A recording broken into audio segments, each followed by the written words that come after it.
little bit more about forgiveness. And I have a poster on my wall that I actually framed. I bought it and framed it, and it's to remind me of. Well, I have a lot of things in my room just to kind of keep me going and keep me in the right frame of mind. Because as I tell Chrissy all the time, I need all the help I can get.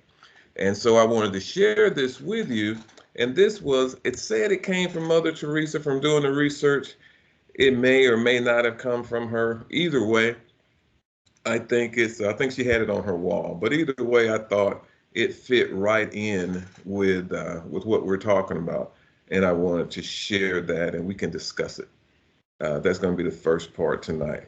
So, Tania, will you start that for me, please?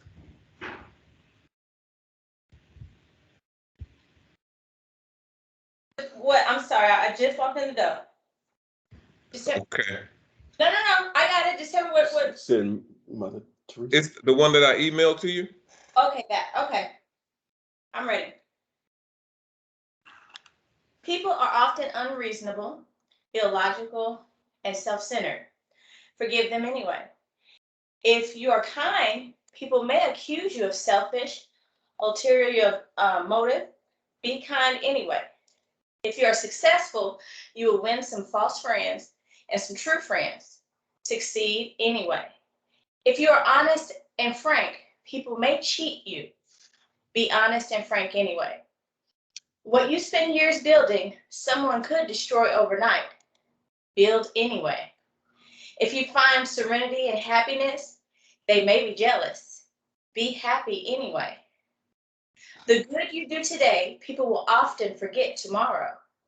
Do good anyway. Um, give the world your best anyway. You see, in the final analysis, it is between you and God.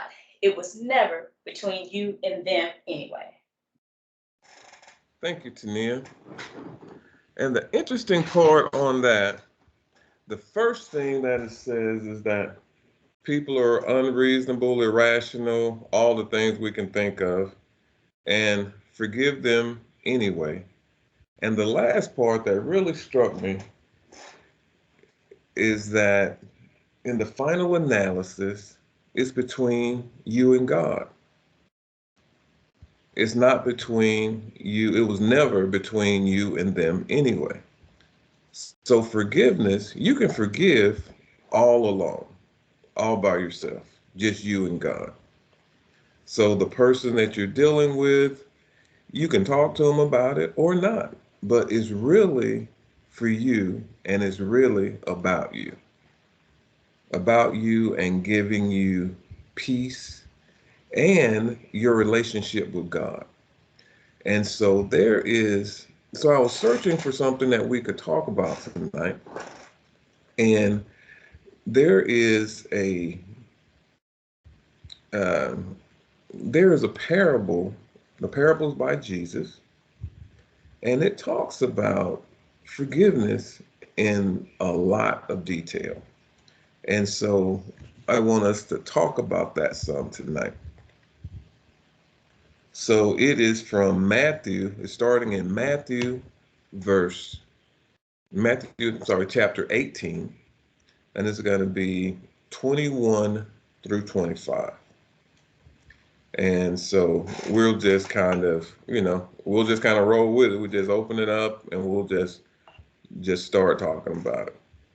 And anytime you want to stop me, stop me. Tania is going to read for us, and I'll stop her along the way. But anytime anybody wants to chime in or have something to add, then feel free to do so. And here we go. Okay, Tania, let's get started. All right. I'm reading from the good word. Then Peter came to Jesus and asked him, Lord, how often do I forgive? Or, Lord, how often do I have to forgive a believer who wrongs me? 7 times? Jesus answered him, I tell you, not just 7 times, but 70 times 7. That is why the kingdom of heaven is like a king who wanted to settle accounts with his servants. When he began to do this, a servant who owed him millions of dollars was brought to him. Because he could not pay off the debt, the master ordered him, his wife, his children, and all he had to be sold to pay off the account. Then the servant fell at his master's feet and said, "Be patient with me, and I will repay everything." Okay, hold up right there, Tania. All right. So in the King James version, it said that he owed. It was another number, but it was equated. But the number equated to uh, 340 metric tons of silver. So 340 metric tons of silver. I was like, how much is 340 metric tons of silver? She owed 10,000. It is $285 million in today's dollars.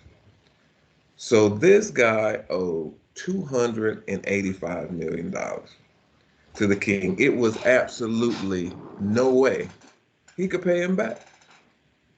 And the wages that they were earning at that time, is no way he could pay him back.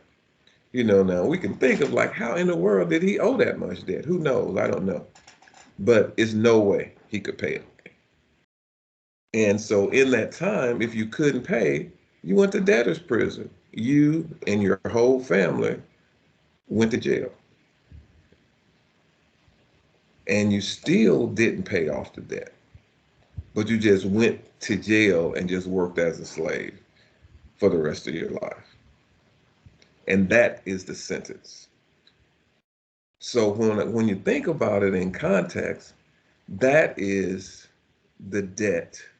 We are debtors to Jesus. When we think about how he forgave us for all of our sins, when you think about that $285 million or 100, uh, let me get the exact wording here, what it says.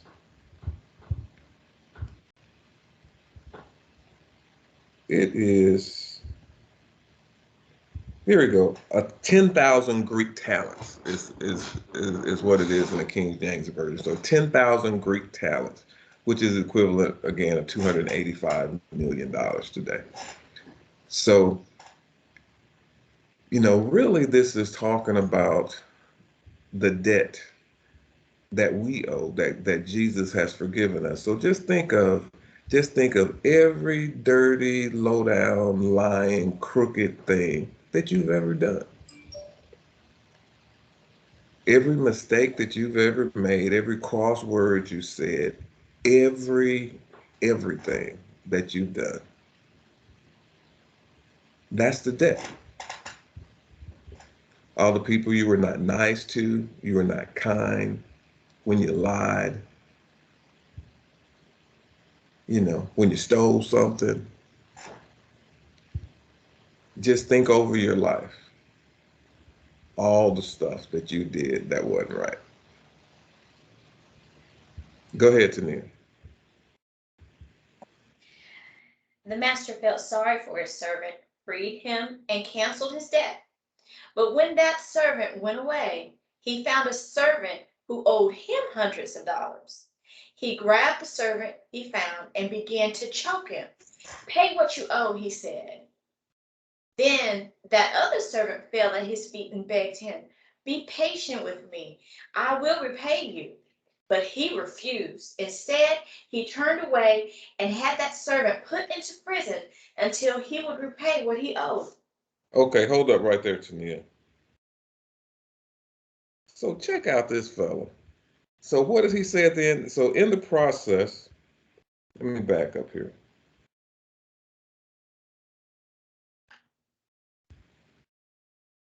So his master took pity on him and released him and forgave him his debt. So he owed, like I said, more than he could ever repay. When I think about my life, I owe the Lord more and more sins than I can ever possibly repay. But then this next fellow, he comes out and he won't give him a break. The same person, me, who the Lord has forgiven so much, then I can't forgive the next person if I'm this debtor here. I can't forgive Fred because he said something I didn't like. I can't forgive my wife because she did something that I didn't agree with, and I'm holding a grudge against them. When the Lord has forgiven me so much, and I'm supposed to be like Jesus, that's who that's who I'm imitating. I'm imitating Jesus, but I can't forgive my wife. And I think that's is what this illustrated. Tania, go back to verse 28 and read from there. But when that servant went away, he found a servant who owed him hundreds of dollars. He grabbed the servant he found and began to choke him. Pay what you owe, he said. Okay, stop right there. Now, I looked up to see how much he actually owed him. And so when I did the calculation in today's wages, he owed him $13,700. So he was forgiven $285 million. Someone owed him $13,700.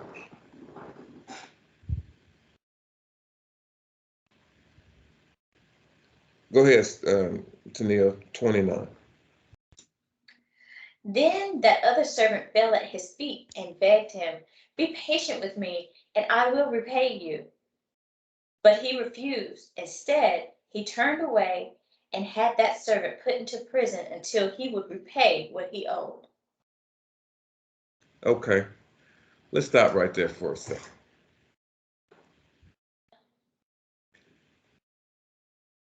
Fred, what do you think of this servant?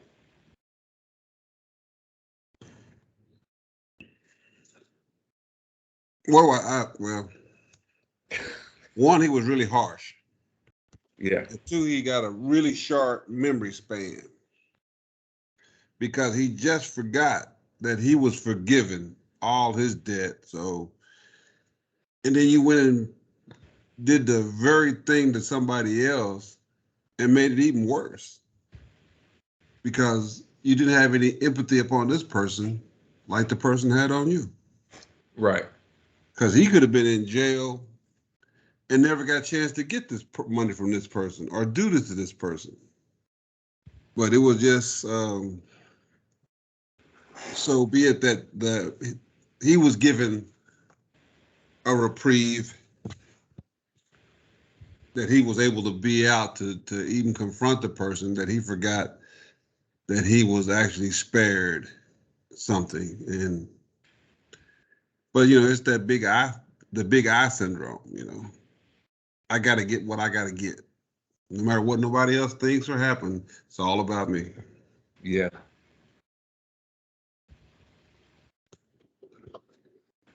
Mike, can you see how this relates to just forgiveness in general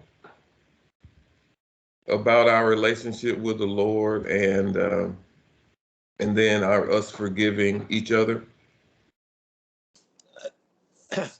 Yes, because after last week, I had to identify the one person I'd not forgiven, and I'd comfortably held that grudge for 20 something years, and and what that person did was bad, but it was probably in some ways no worse than things I'd done, and the Lord had forgiven me for it, and so I think we have to remember that um, we've been forgiven, and and as hard as it is, sometimes we need to do that to others. So Okay. Well, Mike, I am so glad to hear that you were able to forgive and that burden was lifted off of you, man. Well, I, I'm I'm getting so there. glad. Hmm? I'm getting there. You getting there? Okay. I'm glad to hear you getting there, man. So, yeah. Okay.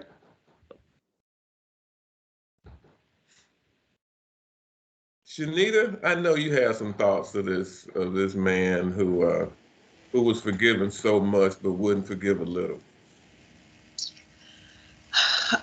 Yeah. I look at it as wanting to play victim on both sides.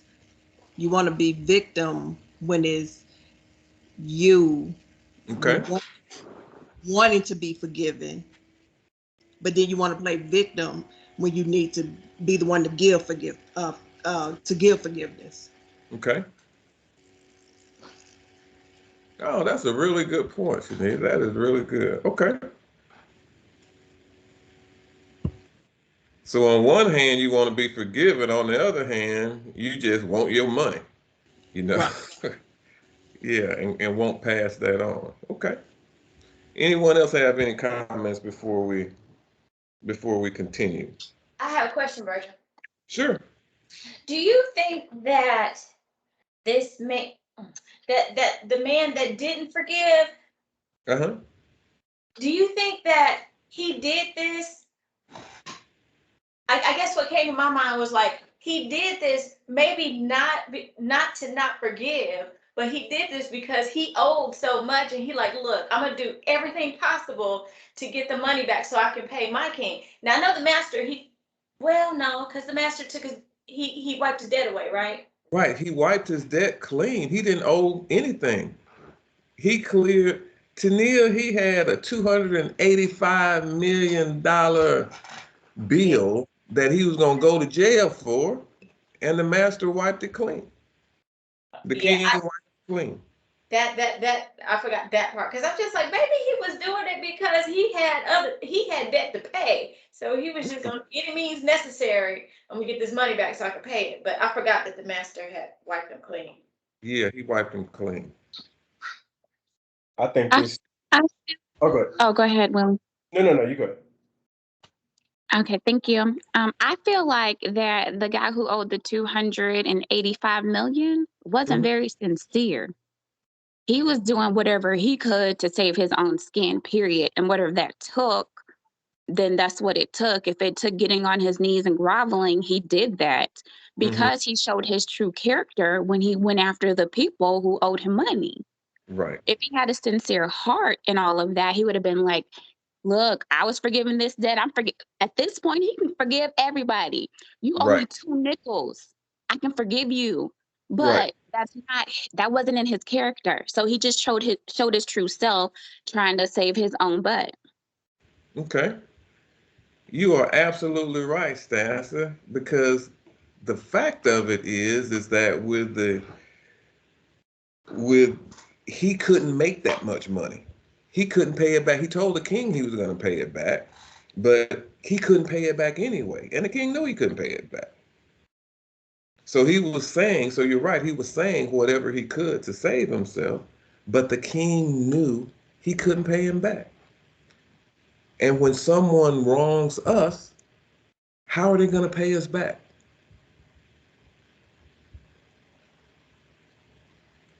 I don't know how they can. If I do something and I wrong Fred, then how can I pay him? You know, if it's something that's monetary, if I want some money, then maybe I can come up with the money. But if I wrong him in another way that he needs to, that is just him forgiving me, or I treat him badly, how can he pay me back for that? By treating me badly? Does that really is that really a payback? To treat someone the same way that they treat you?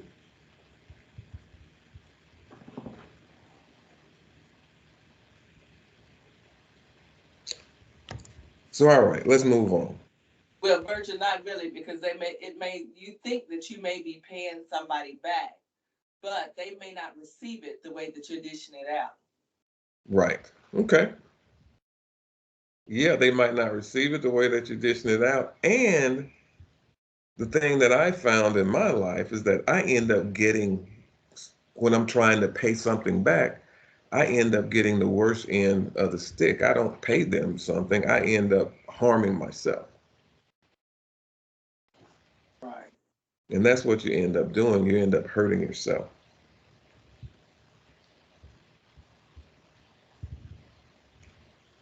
Yeah, this guy, when I was reading the story, this guy actually really made me mad, you know, because he was given so much and then he just came out. And it says he grabbed the man around the throat, y'all. He didn't just like go to collect it. I mean, he grabbed around the throat. He did the Sopranos action on this fella.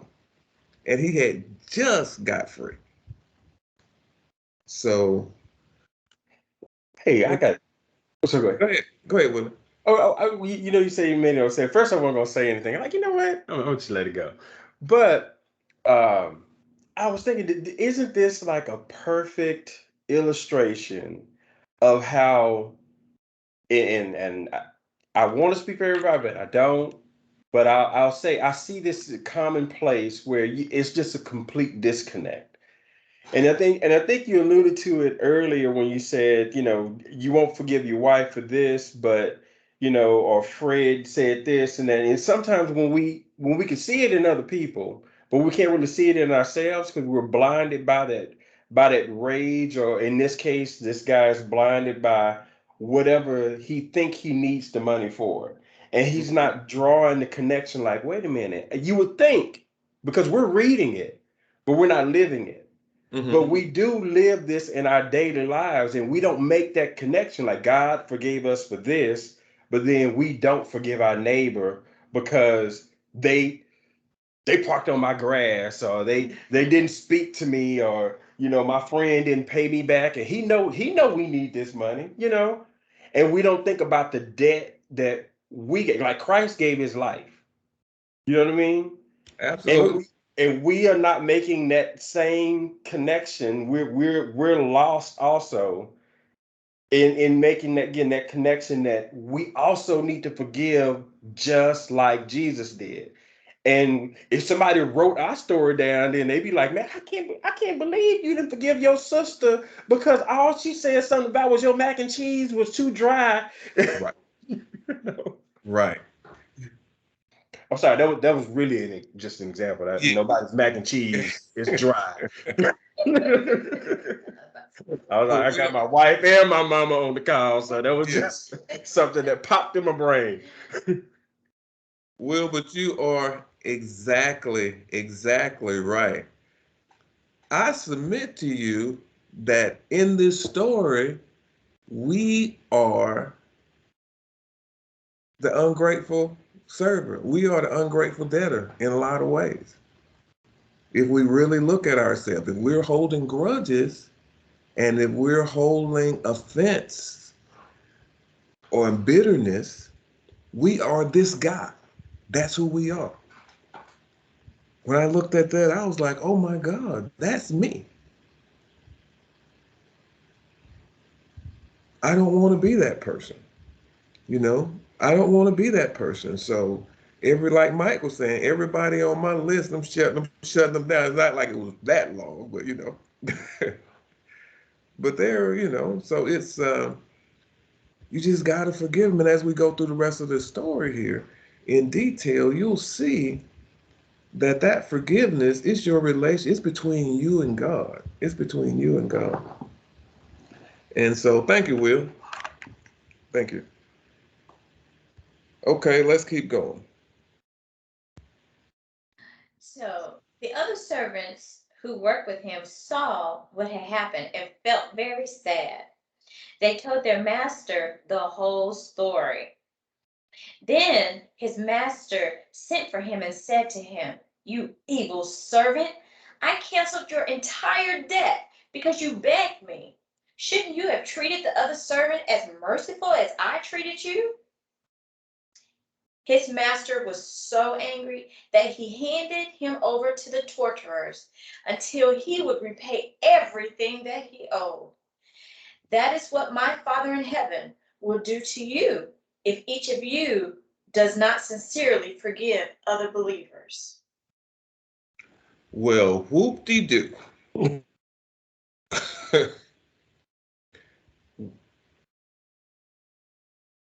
Let's see what anyone has to say.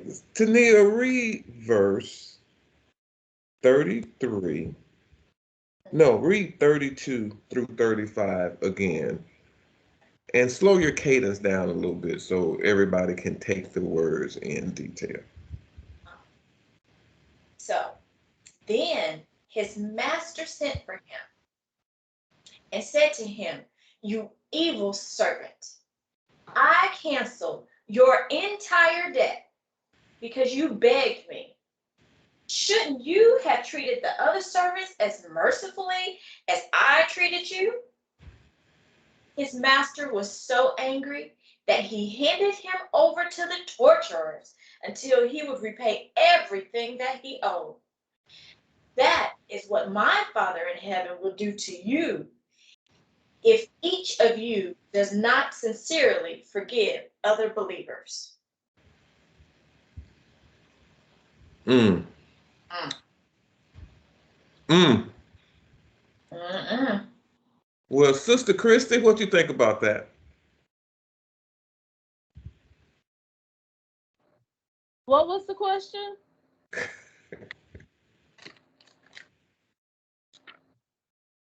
Well, it really was the question. I said, what do you think about that verses 32 through 35 that Tania read? I'm sorry, I didn't hear it. Okay, okay. I'll come back to you for something else. Oh. Virgil, Yeah. when Tania read that, the first thing that's popped out to me was that the masters handed him over to the torturers, if I said that Mm-hmm. right, not the killers, Mm-hmm. not the people who behead people, Right. but he turned over to the torturers, those people who do something to you every day to cause you torment. Right.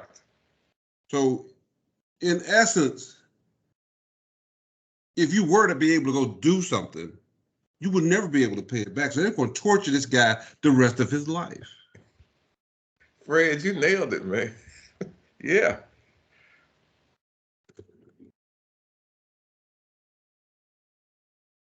What you think, Stassi? I think that is what unforgiveness does to you. It will torture you, and you will have all of these weights and constraints and limitations on yourself because you are being stubborn and won't forgive. So I think it just limits you and holds you back. And you got to do it for yourself. And it's on the other person to do it for them. But you are you. You have your relationship with God. So if you want to be tortured in different ways, it may not be pain, but you will be tortured. You miss out on opportunities, blessings, all of that because of all this unforgiveness. Okay. Can I say something? Sure you can. My thing is not only that he was tortured, and this is probably what Fred said, is that it was like 10,000 times worse than what it would have been, probably even before he would have been punished by his master when he didn't pay him the first time. Mm-hmm. And it's and when you think about that, it's just like when we don't forgive. First off, like the Bible said, is that God won't forgive us, but which is a whole lot worse than us not forgiving this other person or Right. something we've done. But it seems that it hurts us. It's like you were explaining before. It hurts us so much more for us not to forgive. In this day and time, for us not to forgive than it does for us to just go on ahead and say, you know what, that's all right. We're gonna move on. Yeah. You know, it It's just funny to me how much worse it is on you than it is forgiving. It's not that hard versus what you're gonna go through if you don't. That's I think Right. that's so. I agree. I agree because as I was sharing with y'all about the about that little incident, it was the angriness and the unforgiveness and the bitterness was worse than the thing itself. And it was only a week. It wasn't even a full week. It wasn't even a full week, and it was killing me inside because it was just so raw and so it was terrible. It was every day. It was every day, every night. It was awful. And that portion was self-generated. That was unforgiveness. That was bitterness. That was me being this guy, being the being the first guy who the king had forgiven. And then I thought of, then I was thinking about all of the things that the Lord has forgiven me for. So down through the years, I can't even remember everything that He's forgiven me for. And and then I won't forgive any one person. And the word says that I need to forgive them with my heart. Forgive them from your heart.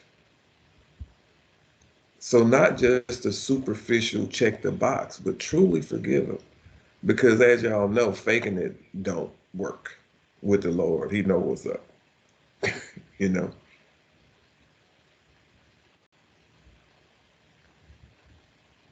Arlene, what do you have to say?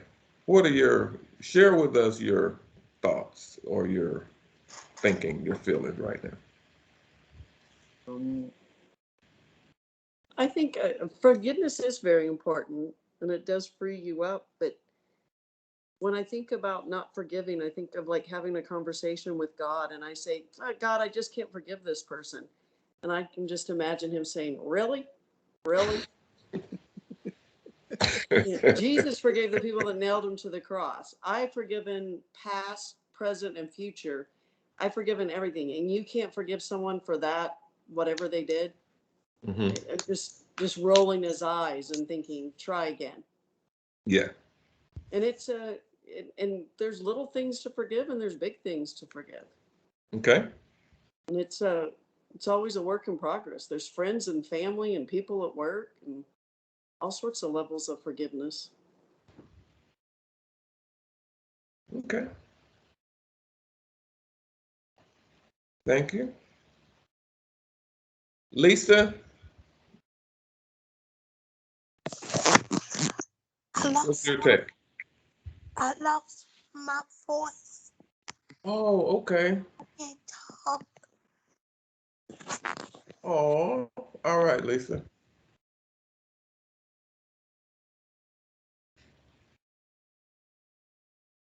Lisa lost her voice.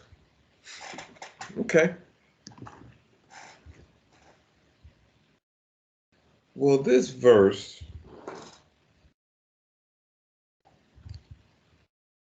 that last verse, that's what my heavenly Father will do to you if you refuse to forgive your brothers and sisters from your heart.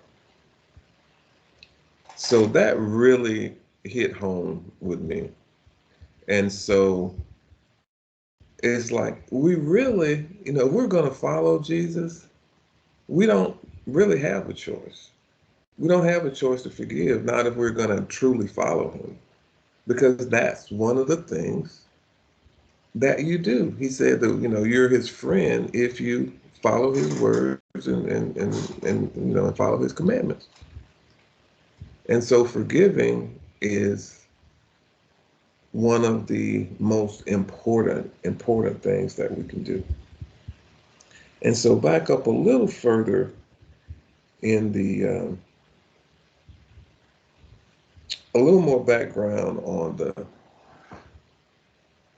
a little more background on it is that the 285 million, the man would lose his family.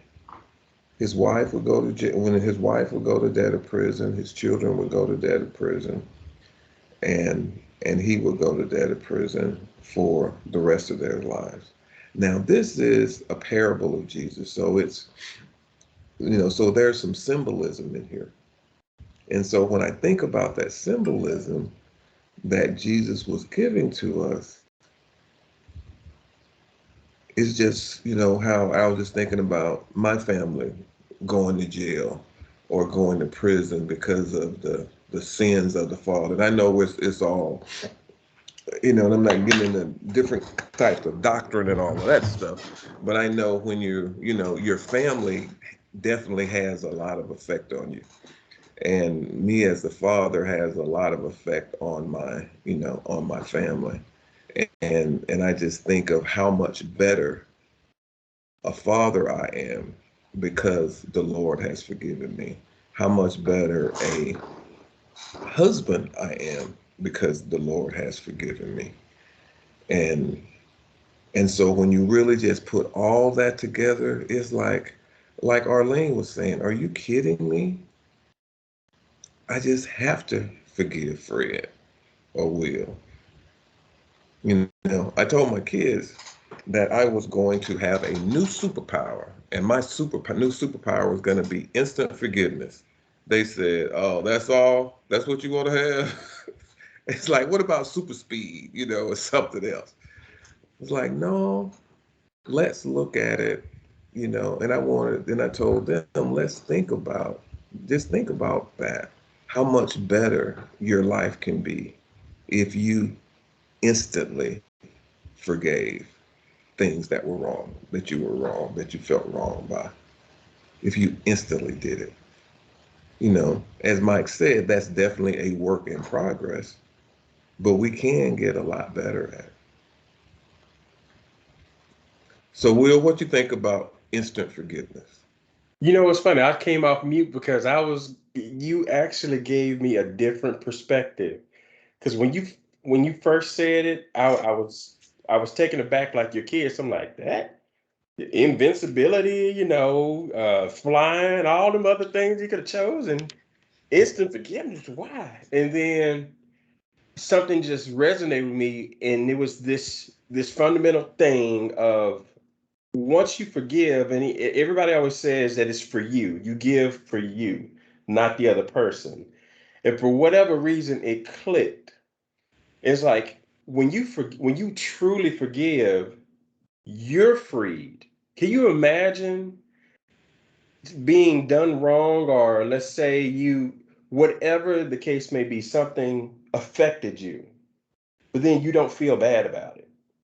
Like Mm-hmm. you let it, just like the song said, you let it go. You don't Right. think about it no more. You moved on. Because a lot of times, you say, I forgive him, but then it's like, but I'm still mad. Do you know what I Mm-hmm. mean? And it's that emotion that keeps you tethered to the unforgiveness Right. and does not allow you to move forward. You are stuck. And you can't see, there's no more opportunity to see whatever is ahead of you because you're stuck in this unforgiveness or this anger, this rage, this discontent, whatever you want to call it. But imagine actually being able to instantly forgive and not have to walk through whatever those stages you do emotionally to finally get free from that emotion, from that feeling. It's a And superpower, man. that would be a superpower. Superpower. Because there's actually some movies where, usually the person seems to be like something's wrong with them, like in terms of like they lack social graces or something, but they're allowed to float through life and nothing like bothers them. I don't know if anybody's seen Toy Story in that fork. Do you remember the little Toy Story 3 or 4? And he was a spork, but that character, nobody liked him. Do you know what I mean? Like, and then he looked crazy looking, but Nothing affected him. He just walked through the world just as imperfect as he was, but he was the most special toy. No, no, sorry, spoiler alert if you ever plan to see Toy Story 4. I know. But he was the most beloved toy because he was put together by love and all of these things. He was given some significant meaning. Anyway, that's beside the point. But I get what you're saying now. Yeah. Finally, like to be rid of that emotional attachment that normally stops us from being able to forgive. That would be super. Yep. And take all of those stages and just crunch the time in. Exactly. You know? Tanja, how much time, ballpark, in the last several years do you think you would have saved and felt better if you had like instant forgiveness? How much time do you think that you spent just being mad or upset or something where you eventually forgave the person or the situation or whatever the case was if you just did it instantly?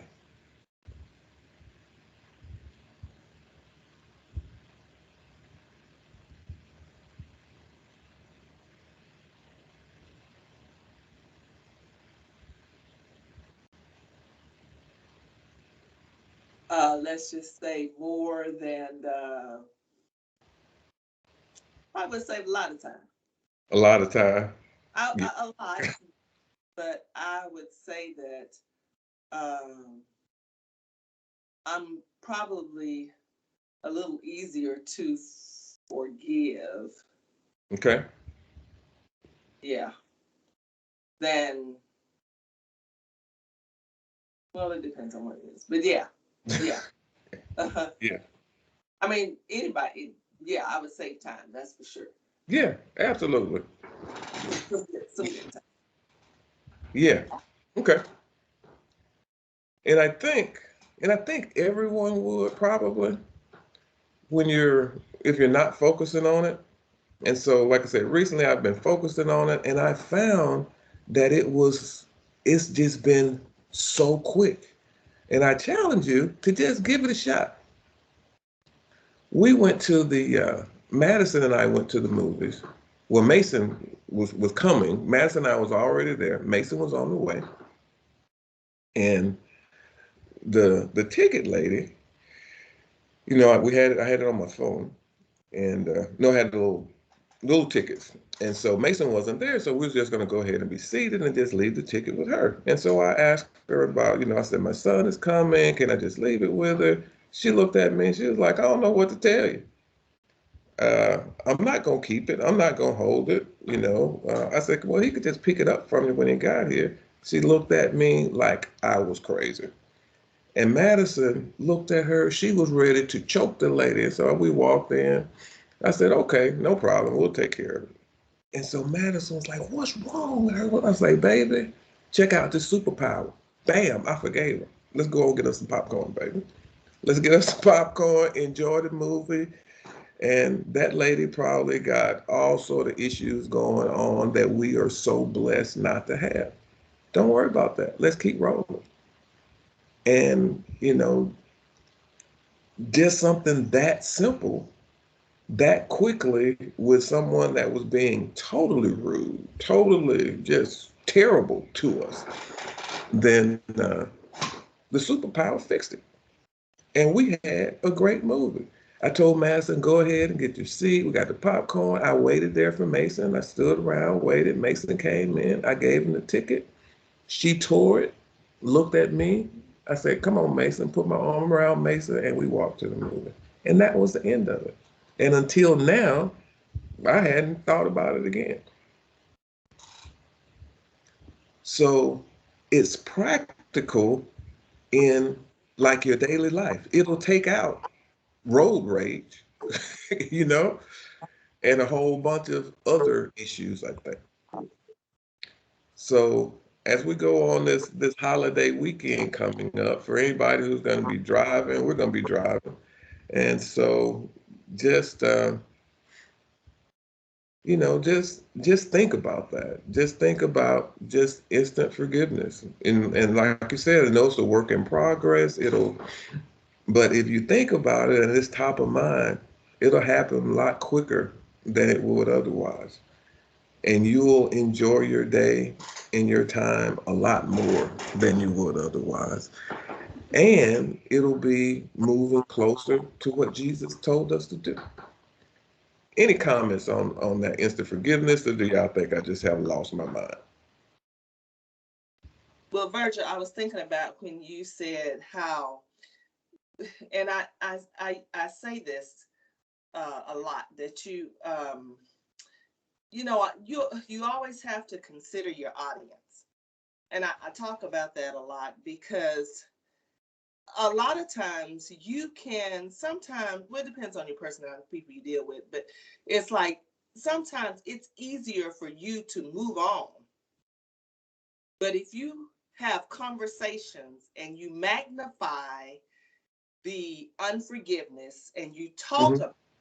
repeatedly over and over and over and over how, excuse my French, pissed off and ticked off you were, and how wrongly you think you were done, or whatever the case is, whatever relationship it is, if you're not careful about who you discuss that um, that frustration with, it can be magnified. For instance, like when Maddie told you, Daddy, so on, so on, so on. If you hadn't been in your right mind to say, okay, I'm gonna choose forgiveness. I'm working on this ultimate forgiveness thing. She could have got you all read up, especially if you hadn't forgiven from your other situation. You see what I'm saying? And then you turn around Yeah. and she come on and she get you hyped up, and then you talk to somebody else and they get you pissed off and mad, and then you got a big old bad situation. Then if you just had to just kept your mouth shut and just worked through it and chose forgiveness for yourself. Does that make sense? It makes sense. I'm on TV. That's what end up happening, Taj. I am on TV on YouTube for being crazy. Thank you, Tony. That's exactly the point. That's perfect. And to piggyback with Tanja, I think um, to do as what you're saying, Virgil, with instant forgiveness, I think it would help lead to having the healthy conversation that sometimes is needed. Because yes, you can have the instant forgiveness and be done with the situation because you forgave and then you move on. But sometimes a conversation is warranted in certain situations. But when Okay. you have the instant forgiveness, then you can have a healthy conversation that will result in an understanding and resolution versus to conflict. And so, in what you're saying, um, in that process, and as I shared, last time, the growth process, I'm having, me needing to do that because allows me to understand that, forgiving a person, then I can be in a better mindset than when I need to talk to a person about, something. Then Hmm. I'm in a better mindset to go to them and have that conversation, because a lot of times that's what happens when situations fester with me and that person, because I was upset, didn't know how to go and talk to them, so that Hmm. the situation ends up festering because I didn't know how they was gonna take it, and then I didn't know how to express myself because I was still in an unforgiving uh, mode. Okay. Okay. Man, that sounds like growth. That Absolutely. is that is good. Okay. Thank you, Shanita. Virgil, Yes, sir. hey, um, y'all heard me say this many a time, being right don't matter. And if you are, you ain't got to shout it from the rooftops. Hmm. And that's the thing. I mean, we can let some stuff go. And just because somebody says something halfway cocked to you don't mean you got to get back at them. Right. And that's the key right there. When we just like instant forgiving, like you said, let it go, move on, because there's always going to be something else to come on. And Mm-hmm. if you keep working with it, it's just going to keep growing. Yep. So you have to just let it go, just stop, move forward, and it works. It really works. Yep. Because you know, the first time you say something wrong to somebody, even though they said something wrong to you, now who's at fault? Yeah. The referees always catch the second guy. Yeah.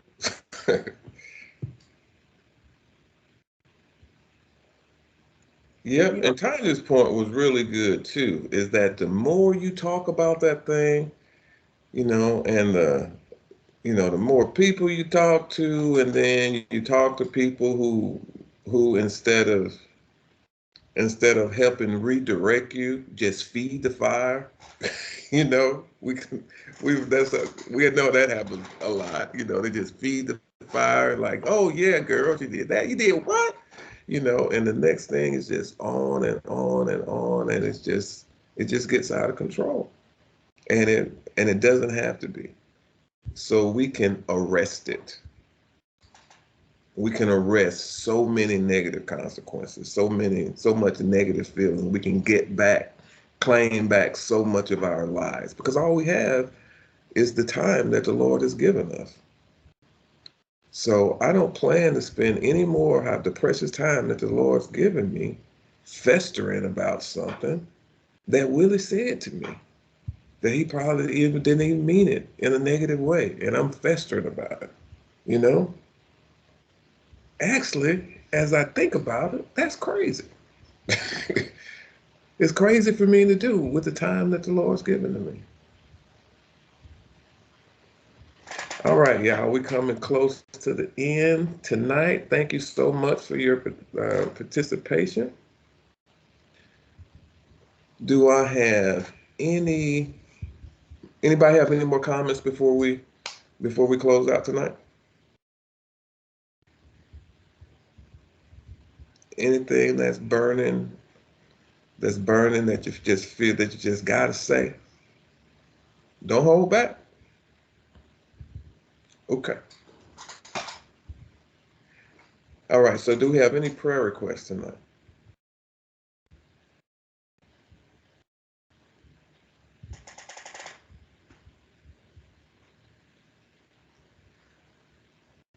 Well, we was talking to the Green family, and they're going to be traveling, so I want to ask for traveling grace for Willie, Tania, Preston, and Parker as they travel. Okay, Lisa, I see your hand.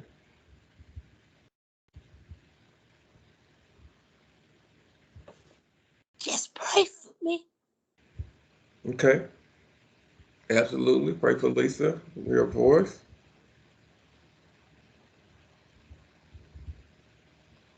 We'll do that. Anyone else?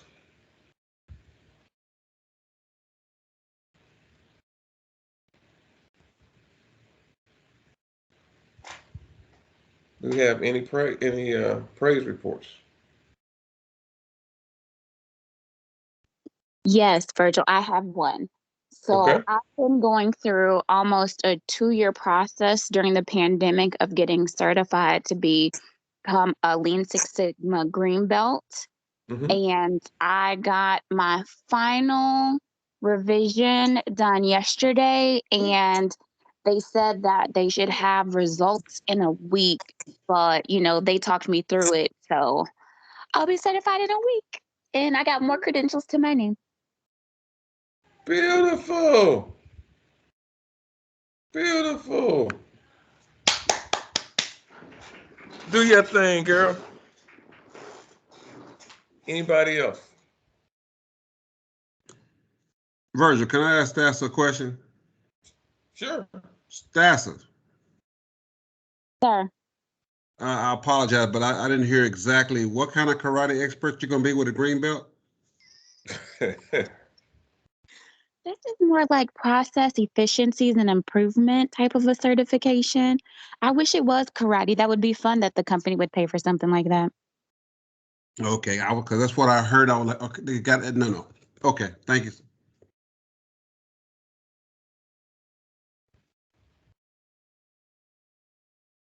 All right. Well, I have a praise report. My beautiful wife, Miss Christie, in her company, I think there are about 40 something thousand people. And she is one of 18 selectees for a leadership training program. I think it's going to last about 18 months.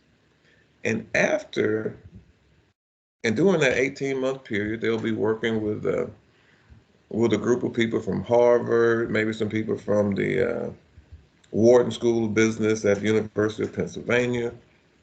And then after that, they will groom them for positions, either profit and loss positions, which means running a business unit at the company, or a company-wide position, which is an executive level position at the company.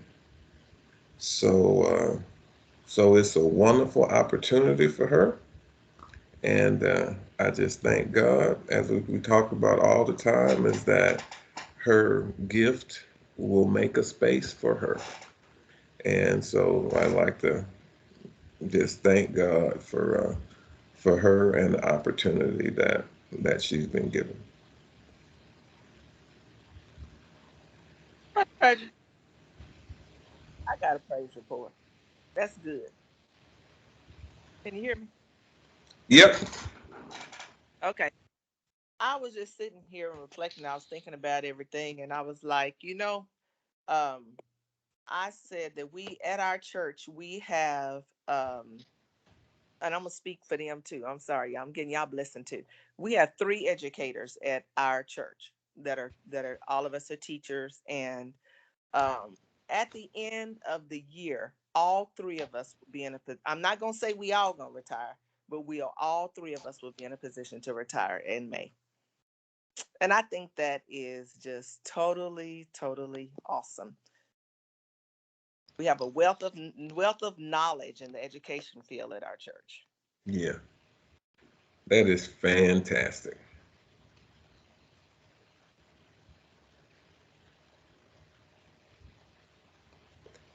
And Nicholas got his adjuster's license in the mail yesterday.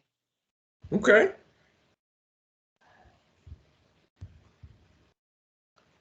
Beautiful. Let's keep any more? Any more?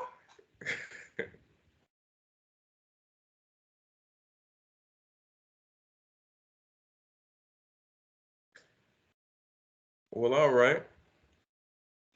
And we are leaving to tomorrow, traveling to New Orleans, then on to Destin. And so pray for us for safety. We're hopefully get Madison her first apartment down in New Orleans. So that should be interesting.